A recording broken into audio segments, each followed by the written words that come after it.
Almost 3 years ago, before Russia invaded Ukraine, I sat down to write a story inspired by my family heritage. I grew up with my grandma, Natasha, who is Ukrainian. She left in 1928 by herself, leaving behind most of her family, and just 4 years later, Stalin orchestrated a famine, known in Ukrainian as the Holodomor, that killed over 4 million Ukrainians.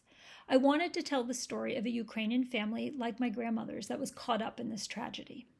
My story, however, starts at a different time. It's the beginning of the pandemic, and 13-year-old Matthew is stuck at home in New Jersey, anxious and bored.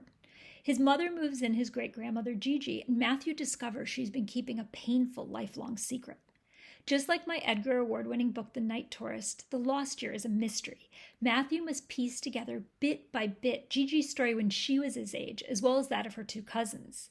It's a tale that takes you to Soviet Ukraine and to Brooklyn in 1933. So why is this book so perfect for the school and library community? Well, first of all, it introduces kids to Ukrainian history and helps them connect the past with present and current events in Ukraine. Secondly, it also is a lesson in media literacy. I picked this powerful period of disinformation to help teach kids about our own era of disinformation. Thirdly, it's also a writing lesson. As someone who has been to many classrooms, I snuck in a whole bunch of tips about writing, journalism, and the importance of oral history. And finally, it's also a book that grapples with the pandemic and those anxieties. And in doing so, it helps kids move from loss and grief to resilience and shows the power of stories to help make that happen.